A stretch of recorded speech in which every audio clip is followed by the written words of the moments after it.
In order to perform their day-to-day activities, the relay personnel need to communicate frequently with the system control operator. In fact, all activities associated with the power system must be coordinated with the operator. This is especially true when we need to take equipment out of service for maintenance or even to test equipment in service. In order to help us better understand some of the problems and constraints facing the system operator, we're going to take a look at what goes on in the Energy Control Center, or Dispatch Center, as it is often called. These names are quite synonymous. Often the system control operator is called system dispatcher or load dispatcher.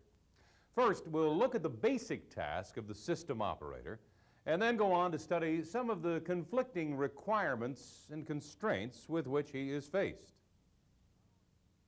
The power system is composed of three major divisions: generation, transmission, and distribution.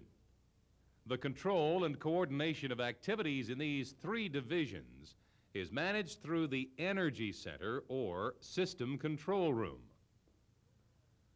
The overall objectives of the system operator are safety of equipment and personnel, to maintain reliability of power supply, that is, system security, to maintain system frequency, to maintain system voltage.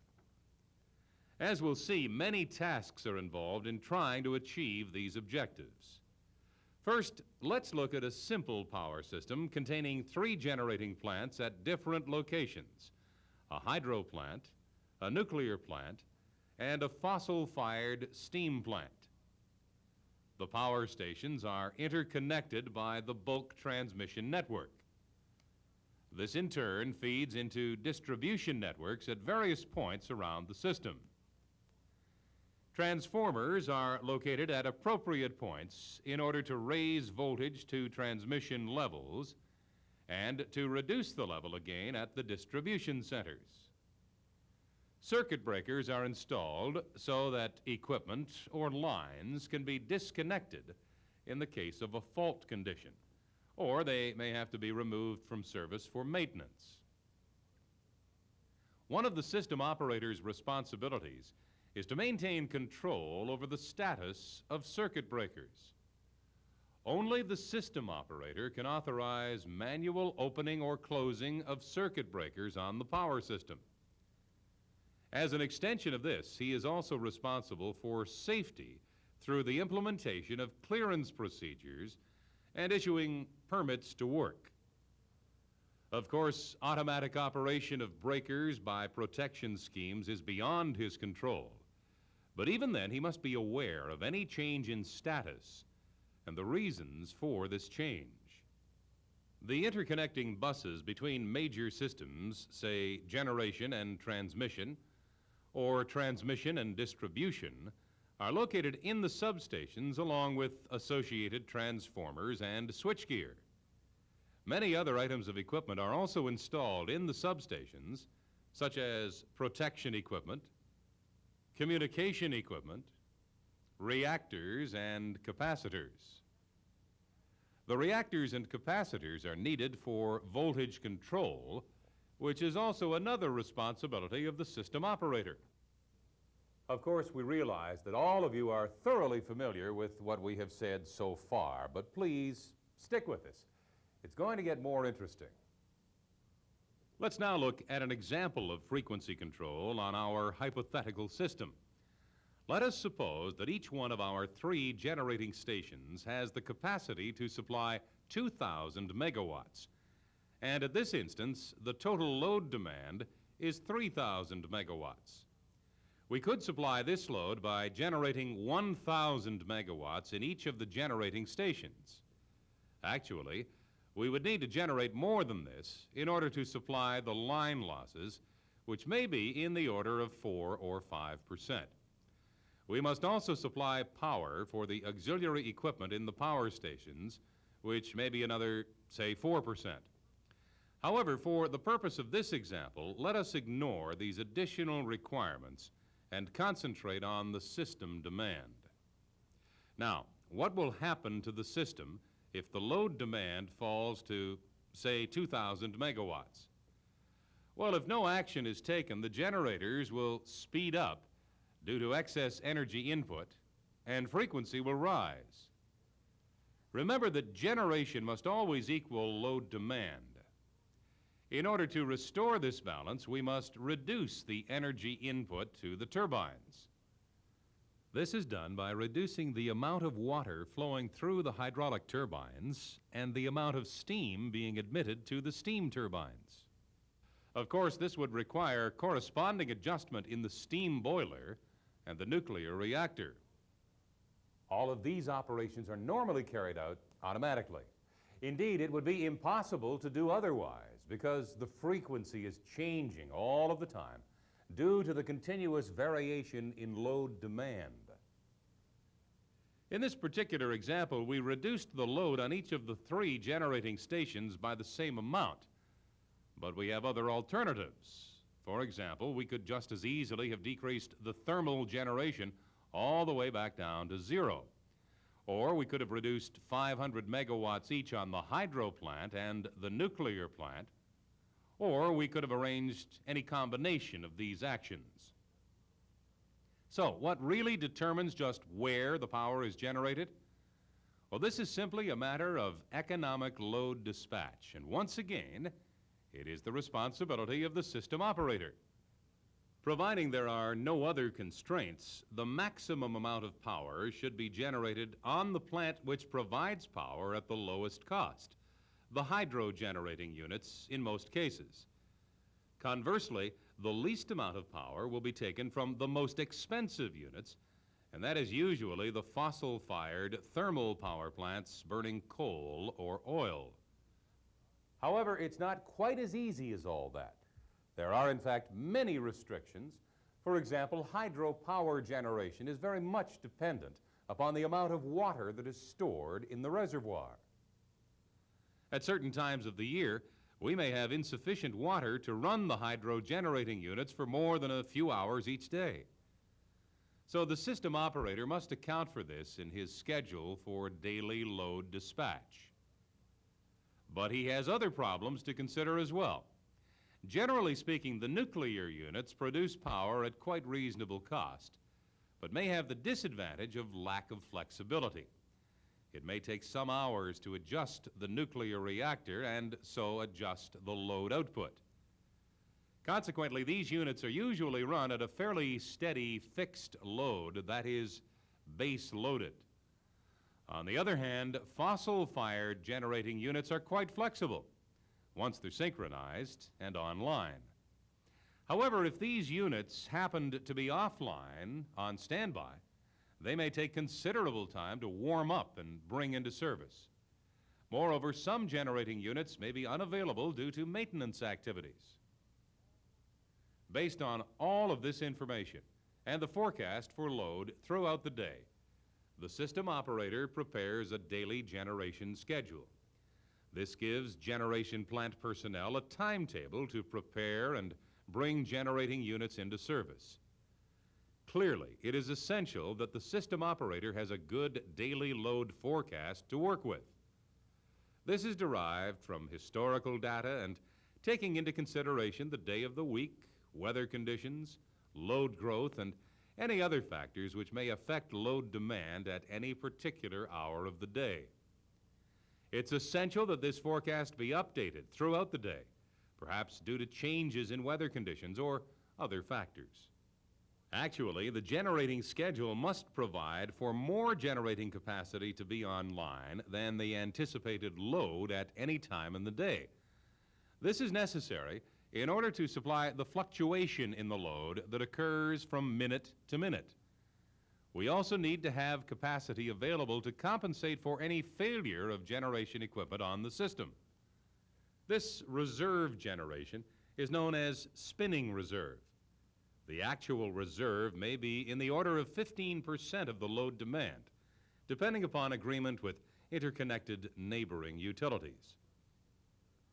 In operating the system, the operator must be aware of any restrictions or limitations imposed by the transmission system itself. In certain hours of the day, we may find that particular lines become overloaded. To avoid this, it may be necessary to rearrange the generation schedule. For example, we may have to decrease the output from the hydro plant and increase it in the fossil-fired plant. This is undesirable from the point of view of economic load dispatch, but it may be necessary in order to avoid overloading transmission lines at some part of the system. Remember, system security always has priority over system economics. Another very important factor affecting the generation schedule is the availability of transmission lines. Just to take a very simple case, in our example power system, if this transmission line is taken out of service for maintenance, then the fossil power plant cannot deliver any power at all to the distribution system. In this case, the thermal power plant may have to be shut down, and all of the load demand will have to be supplied from the hydro and nuclear power stations. Under this circumstance, the generating capacity of the system has now been reduced to 4,000 megawatts. Now, what would happen if the load actually increased to, say, 4,500 megawatts? We now have an overloaded system. We're taking more energy out of the system than we're putting in. So the frequency will start to fall and will continue to fall unless we do something about it. The system cannot run for any length of time at low frequency, as permanent damage may occur to steam turbine blades. You'll remember that we discussed this problem in our earlier tape on generator protection. In this particular system, there is no further source of power generation, and therefore we will have to reduce the load demand in order to again achieve the balance of generation equals demand. The usual way of reducing the demand is first by voltage reduction.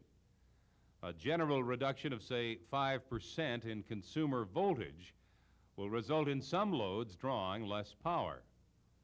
However, if this fails to restore frequency, the power system operator will request the distribution system operator to open up feeders and shed a certain amount of load.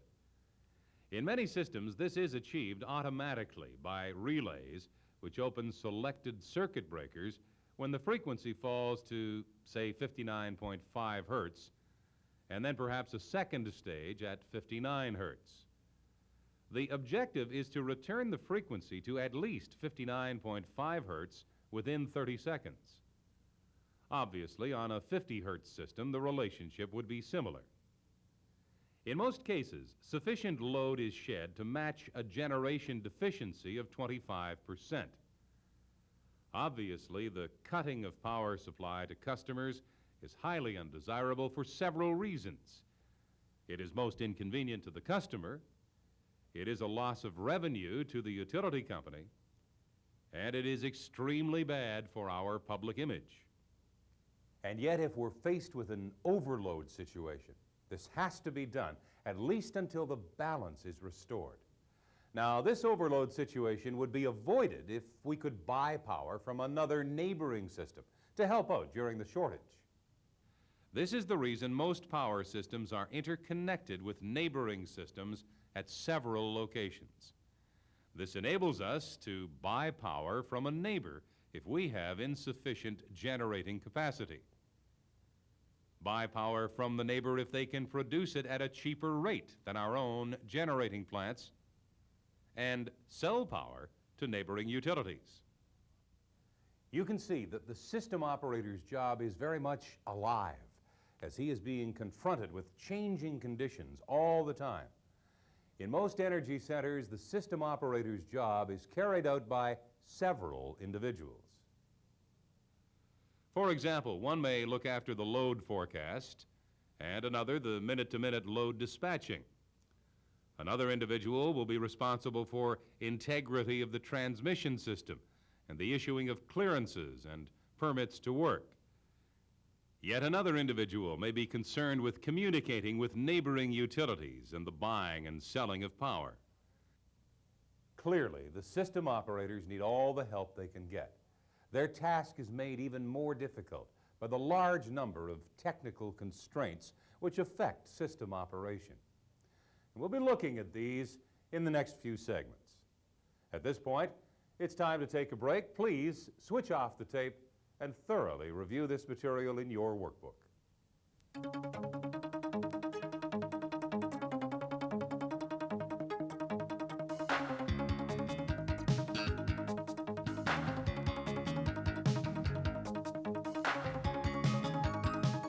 In order to operate the power system efficiently, the system operator needs current, updated information for every generating unit on the system.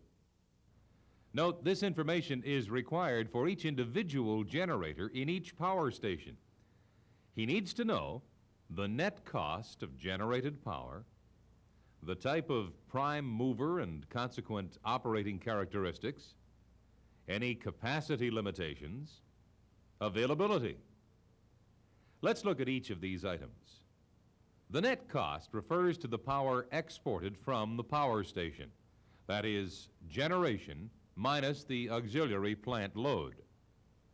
The net cost is given in dollars per kilowatt hour for different levels of power output. Generally speaking, as the level of power output is increased, so the incremental cost decreases.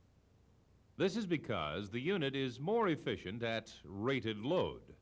Also, most of the auxiliary plant must be run whether the unit is fully loaded or not. At any time of the day, the load dispatcher can compare the incremental cost for all of the units on his system, those which are online and those which are waiting to go online. Actually, these statistics are already loaded into a computer program, enabling the most efficient generation schedule to be calculated for any particular load demand. Also, by utilizing the load forecast, the dispatcher can look ahead a few hours and compare probable incremental generating costs with the cost of purchase power being offered by neighboring utilities. The system operator must be aware of the different operating characteristics of generating units on his system, especially in regard to flexibility, that is, permissible rate of load change, any environmental limitations, rate of startup. This depends mainly upon the type of prime mover, hydro, nuclear, coal-fired, oil or gas-fired, gas turbine, combined cycle, and so on. Often, a generator will be online, but its capacity may be temporarily limited by some difficulty with the prime mover. For example, loss of one boiler fan, high condenser vacuum due to high cooling water temperatures in summer, load limit due to chemical conditions in boiler water. These are just a few typical examples, but in every case, it is vital that the plant operator keep the system operator informed of the nature of the problem and an estimate of time duration. The term availability refers to equipment which is offline but available to be brought into service. For example, we may have generating units which are completely shut down and opened up for overhaul. In this case, their availability is zero. We may have other units which are on standby, but which have not been used in service for several days. This is known as cold standby.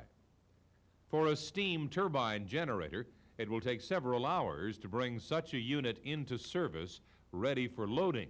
And even then, loading will have to be at a relatively slow pace. This time delay is necessary in order to allow all of the boiler, high-pressure piping, and steam turbine components to absorb heat and increase temperature at a regular, uniform rate, thus reducing as far as possible damaging differential expansion. With steam temperatures as high as 1,050 degrees Fahrenheit, serious metallurgical damage may occur if the correct operating procedures are not observed. What this means for the system operator is a long time delay in being able to utilize the generating capacity of these cold units. As before, The condition and related time delay for each particular machine is logged into the load dispatcher's data bank. Some units are maintained on hot standby, so they can be made available within a short period of time, say 20 minutes to 1 hour. This would be the case where the unit is placed in service, say, 2 or 3 times per day. In this situation, the metallic components of the unit lose very little heat during the short shutdown periods, and consequently can be fired and brought up to speed again in a relatively short time period. Again, the condition of these machines is also logged in the dispatcher's data bank. There is also a cost factor involved in bringing steam-driven units online. This is due to fuel being burned while raising steam and the need to run large auxiliaries even though the unit is not synchronized and producing marketable power. These run-up costs are also factored into the computer program. The dispatcher may need to take these factors into consideration when comparing the cost of available purchased power against bringing a unit online from hot standby. One particular advantage of gas turbine generators is that startup time is relatively quick and startup costs are low. However, online operating costs may be extremely high. We have already mentioned that spinning reserve is online and available to meet sudden increases or fluctuations in load demand. In fact, throughout the power system, several generating units are selected for the job of frequency regulation, while others remain on steady base load. These regulating units are usually controlled from the AGC, that is, the Automatic Generation Control Unit, which is located in the Energy Center. All of the data that we have been discussing is entered into the AGC unit. Other factors are also entered, such as any restrictions due to line loading or line outages. Even the scheduled interchange, that is, the contracted buying or selling of power, is also programmed into the AGC. By digesting all of this information, the AGC continuously calculates the deviation, that is, error from standard frequency and scheduled interchange. Signals are then sent to the selected regulating generators throughout the system, either to increase or decrease load output at specific rates. But doesn't the turbine governor provide the same result? Well, not exactly.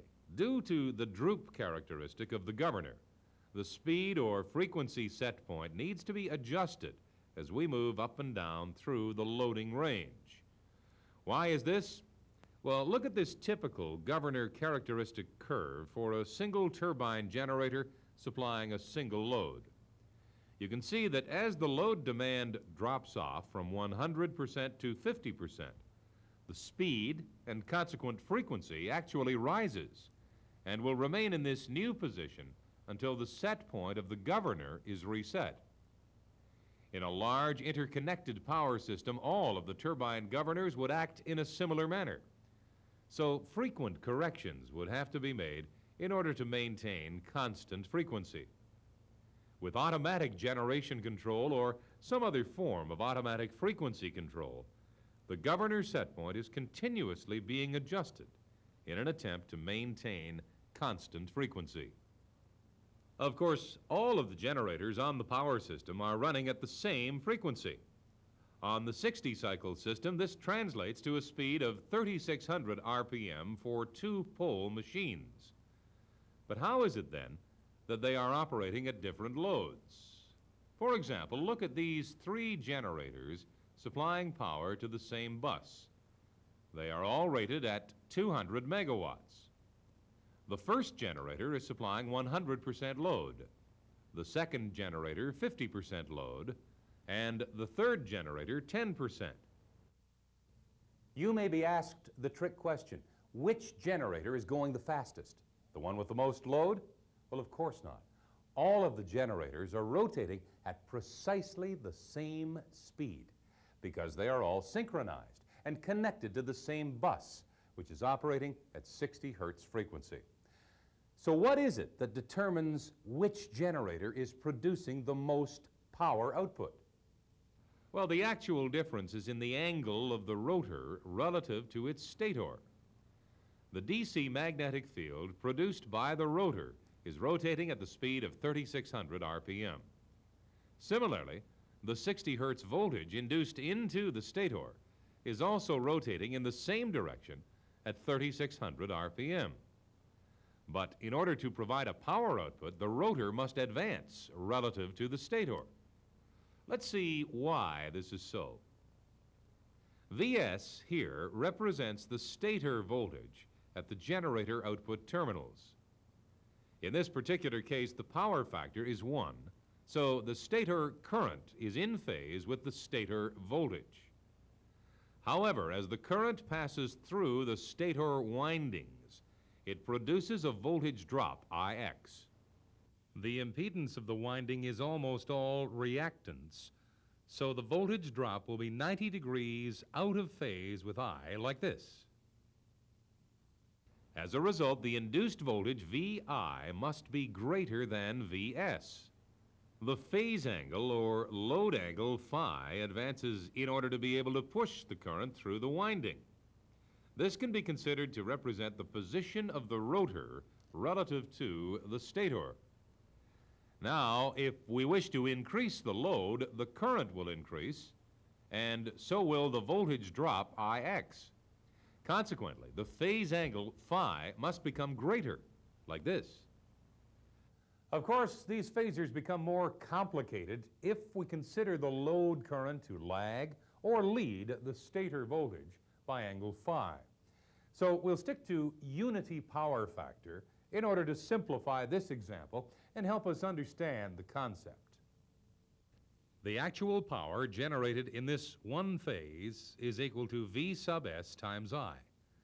Also in this triangle, I times X, the generator reactance, equals the induced voltage V sub I times the sine of the phase angle.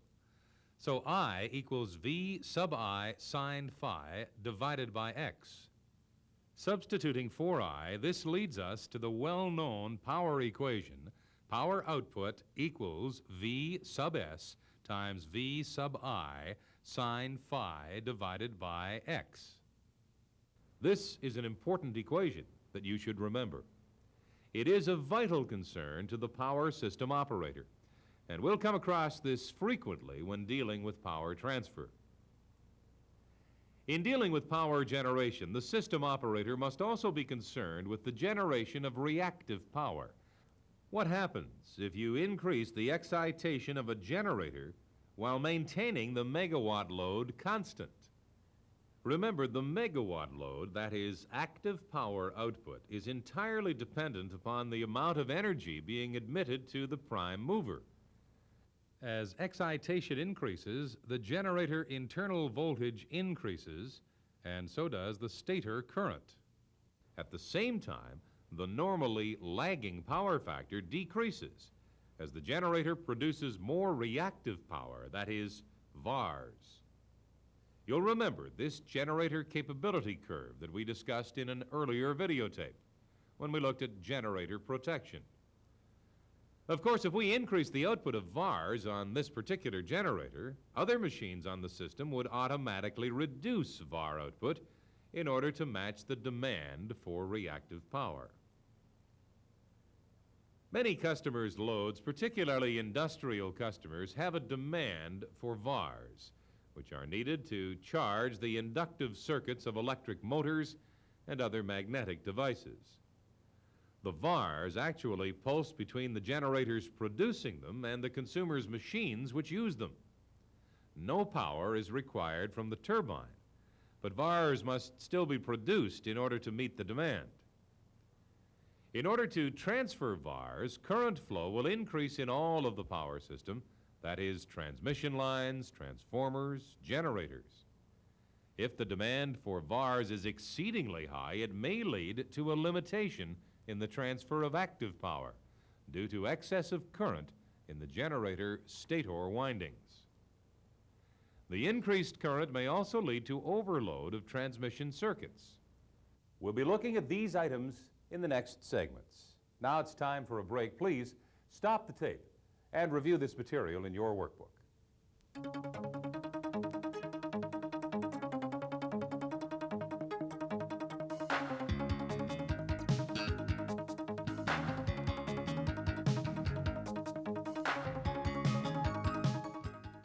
We've seen that in order to provide stable operation, the power system operator endeavors to match power generation to power demand, including losses.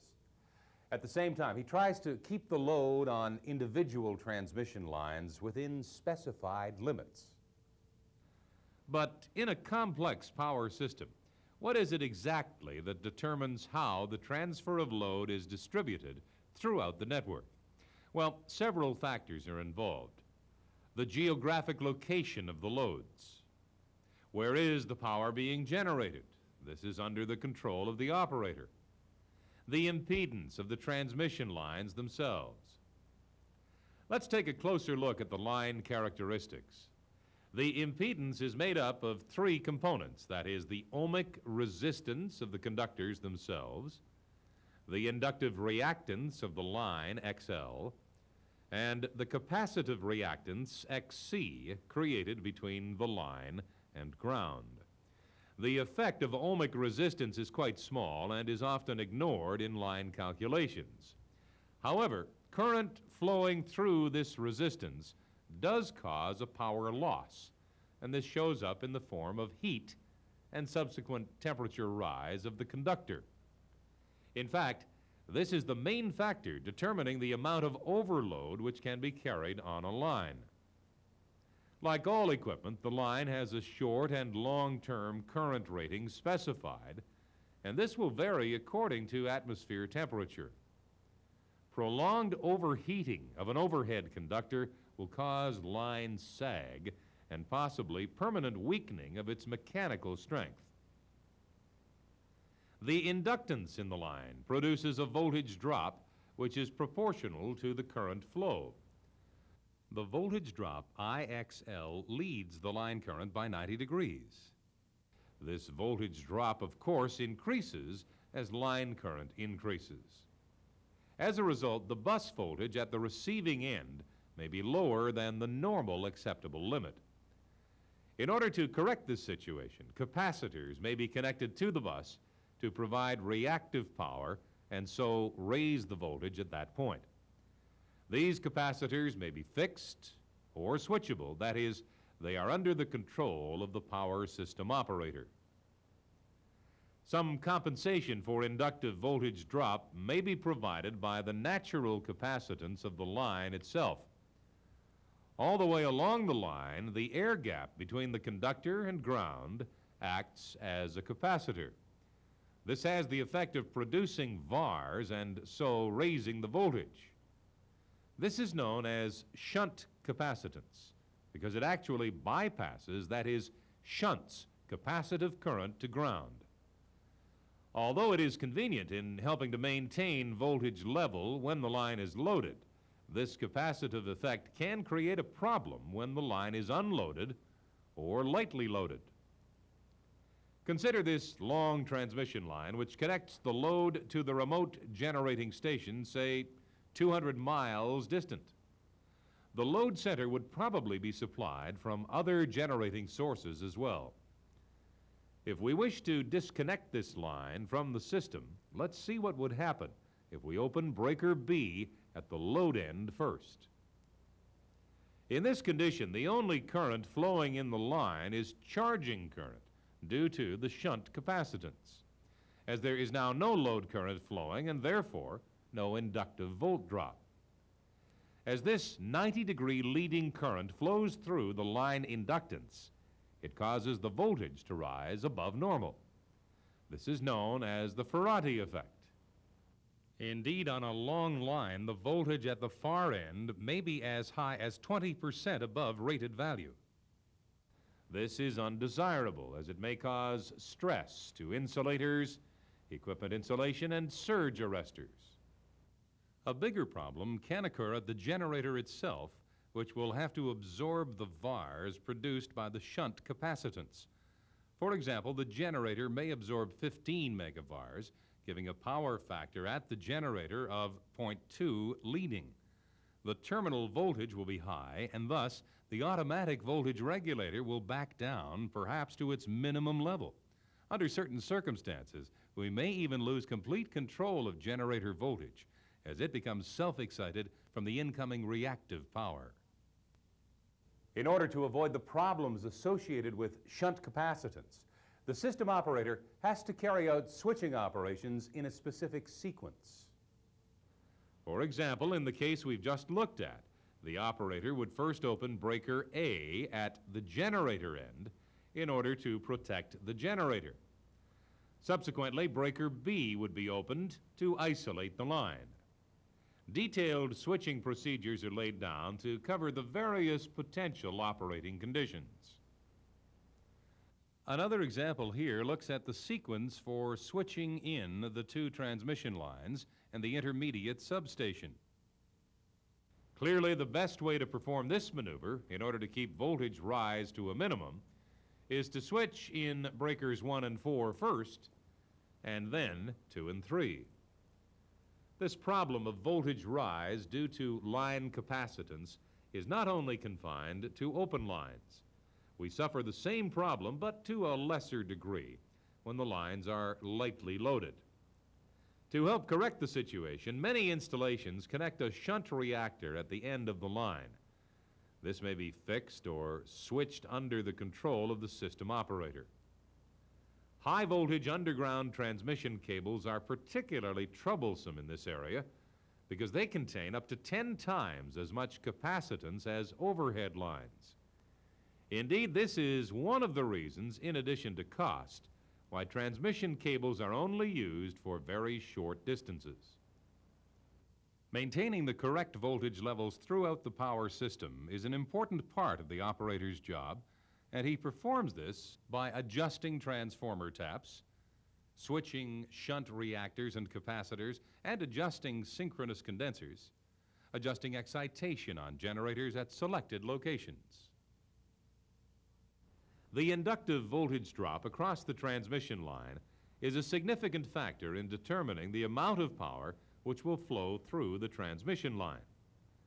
The expression for power transfer across the line is given by P, power, equals VR, voltage at the receiving end, times Vs, voltage at the sending end, times sine phi, the power angle, divided by X, the reactance of the line.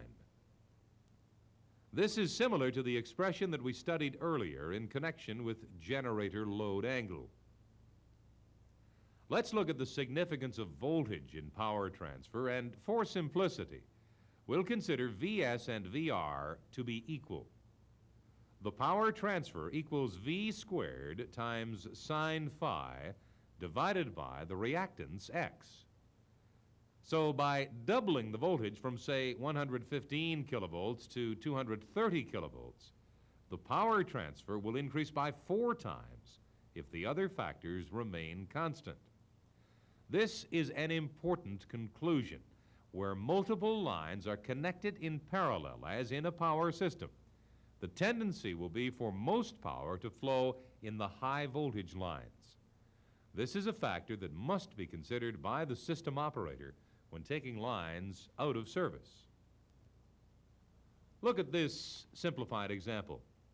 We have one 230 kilovolt line transferring 400 megawatts. And in parallel with this are 4 115 kilovolt lines, each transferring 100 megawatts. The total load transfer is 800 megawatts. Now suppose one of these lower voltage lines is taken out of service for maintenance.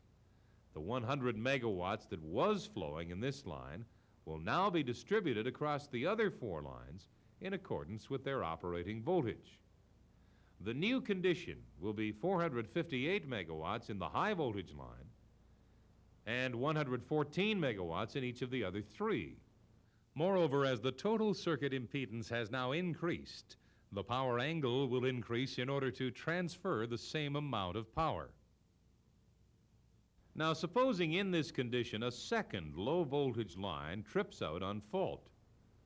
The 114 megawatts from this line must now be distributed over the remaining 3 lines. We will now have 534 megawatts in the high-voltage line and 133 megawatts in each of the remaining 115 kilovolt lines. The load in all the lines has increased by 33%. This may possibly take a line into the overload condition with the potential for exceeding its thermal limits. To resolve this situation, the system operator will attempt to reduce the load flow across this particular circuit. And he can do this by increasing generation in another part of the system. In practice, he may well do this at the beginning of the exercise, before taking the line out of service for maintenance. Many of these hypothetical situations are studied ahead of time, and the system operator can refer to a series of tables on his computer, which will indicate distribution factors, that is, D factors, for each line. Another potential problem confronting the system operator is that of system stability. Stability is very much affected by the distribution of power flow around the system. You will remember from our power equation that power transfer increases as the power angle increases. It is, in fact, proportional to the sine of the power angle. For example, at 30 degrees, the sine of the angle is 0.5. At 60 degrees, it is 0.866. And at 90 degrees, it is equal to 1. At 120 degrees, it is equal to 0.866, and at 150 degrees, it is 0.5 again. So you can see that at 90 degrees, the power transfer is maximum. If the power angle exceeds 90 degrees, the amount of power transfer actually decreases until it is 0 at 180 degrees. Beyond 180 degrees, the direction of power flow reverses, and we have an unstable system, which will probably result in generators being disconnected from the system and possibly a system separation. The subject of stability and associated protection was discussed at length in videotape number 11 of this series. And perhaps this would be a good time to review the tape again, as it's quite a complex subject. The system operator must run the system in such a manner that the power angle across any transmission line in the system is far below 90 degrees. In practice, it is more likely to be 10 to 20 degrees. This is generally achieved by controlling the amount of generation at different parts of the system. This problem is also very much affected by the availability of transmission lines. When lines are out of service for maintenance, the system may be weakened considerably. We'll be looking at this in the next segment, but for now, please switch off the tape and review this material in your workbook.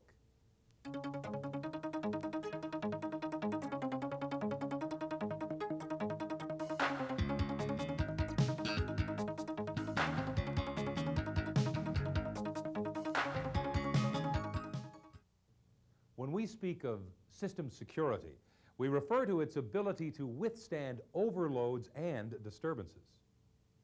The power system is considered to be operating normally when all of the equipment is operating within its specified rating, all parts of the system are working well within their stability limits, that is, the power angle is low, voltage levels are correct throughout the system, frequency is correct, and sufficient reserve generation capacity is online to accommodate load changes, and interchange between neighboring utilities is as scheduled.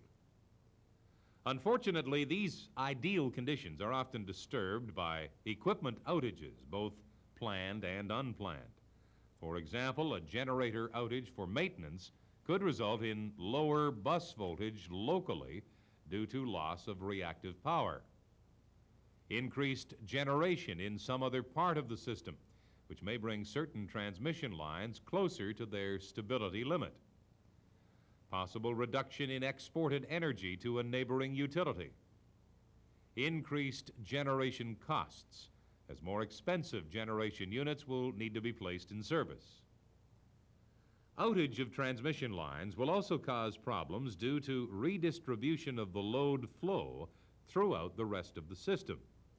This may bring problems of low voltage in some areas and may also cause the power angle to approach the stability limit on certain transmission lines. Of course, a certain amount of reserve is built into the system. And generally speaking, a planned outage of a single generator or a single transmission line would not normally weaken the system significantly. However, the system operator has to be concerned with the possibility that while the system is operating in this weakened condition, a sudden forced outage may occur. This could be, say, an interruption due to a fault tripping a transmission line out of service. So we need to know just how this hypothetical second outage would affect the stability of the system, the interchange, and the voltage. These what-if questions are answered ahead of time by examining many different hypothetical situations through what is known as a contingency analysis. The answers are tabulated for ready reference by the operator, usually on a computer screen. So before permitting any requested outage to take place, this information enables the system operator to rearrange load flows around the system and perhaps modify the interchange commitment. All of this highlights the necessity for good planning and advance notice of any outage requirements. Even with a planned outage in progress, the system is still considered to be operating normally, as the system operator is able to arrange the system to accommodate this. Indeed, if you think about it, I'm sure you'll agree that on your own power system, there's always at least one major item of equipment out of service at any given time. However, if a forced outage did actually occur under these conditions, the operator would move to a state of alert, as the system would now be considered abnormal. On most power systems, this one forced outage would not cause an entire system upset. But this abnormal operating condition may leave the system in a weakened state. The system operator will try to place the line back in service as soon as possible, or once again, rearrange the system conditions so as to reduce potential for further problems. However, supposing that yet another forced outage occurred before the line could be restored, now we have 3 outages. This system is now said to be in an emergency state. Some parts of the system may become severely overloaded and approach stability limits. It is likely that the system would not survive yet another additional forced outage. This would probably result in a cascading effect, with the consequence that generators and lines trip out due to instability. The system would probably split into several disconnected islands, some with an excess of generation, some with a deficiency of generation, and perhaps other areas with no generation at all and hence a blackout. The AGC would have to be taken out of service. Otherwise, it may try to control generation in areas which are separated from its frequency measurement. In practice, the AGC is disconnected automatically when frequency falls to 59.8 hertz or increases to 60.2 hertz. In this situation, the operator obviously has his hands full, and perhaps some hours may pass before the system can be restored to normal. In order to prevent this disastrous and dramatic turn of events, the system operator must endeavor to keep the system fully intact as far as possible. We can all help with this. Maintenance outages should be kept as short as possible so that equipment is returned to service within the minimum time period. If any testing is to be carried out on live equipment, for example, protection schemes, the system operator must be fully informed of the activity so that he can take precautions against any possible mishap. If a line does trip out of service, the system operator will want to reclose that line as soon as possible. Of course, the reclosing relays will normally take care of this in the case of a temporary fault. You'll remember that we have discussed the role of reclosing relays in regard to system stability in an earlier tape in this series. However, if the reclosing relay locks out due to a permanent fault, cooperation will be needed with the relay department to decide the next move. Clearly, correct operation of protective schemes is a vital element in maintaining a stable power system. In order to carry out his functions efficiently, the system operator must have good communications with the major stations around the system. He also needs minute-to-minute information to indicate the status of the equipment and the conditions at all locations. All of this information is provided in the Energy Control Center. Data is transmitted by telemetry over the various communication networks and is displayed in various forms. For example, the operator reads information from a computer printout, from CRT screens, from recording charts, and from indicating meters. Quite often, line loadings are indicated on a large wall map, but more detailed information is available on the CRT screens. Typically, for any particular bus, the operator can view the status of equipment, that is, breakers closed or open, bus voltage, bus phase angle in comparison with the system reference bus, power and reactive loadings, including direction on connected equipment such as generator, lines, etc. The system frequency will be indicated on a wide range, say 55 to 65 hertz, as well as on an expanded scale over a smaller range, such as 59.5 to 60.5 hertz. The wide-range frequency scale might be necessary to record large frequency swings during very severe disturbances. One section of the control room will display information related to interchange with neighboring utilities. Often a large TV screen will provide up-to-date weather maps and forecasts. Other indications relate to the automatic generation control equipment, including area control error and primary demand, that is, load. In this control room, we also have the time deviation indicated. The display of information will probably be laid out in a logistical manner to suit the division of work within the control room. As we previously mentioned, the system control operation actually requires several individuals. For example, generator dispatcher, interchange operator, system security. Clearly, successful operation of the power system depends upon complete cooperation between all parties. That is, the system operators, plant operators, substation operators, maintenance personnel, communications personnel, and relay technicians and engineers. Please switch off the tape now and review this material in your workbook.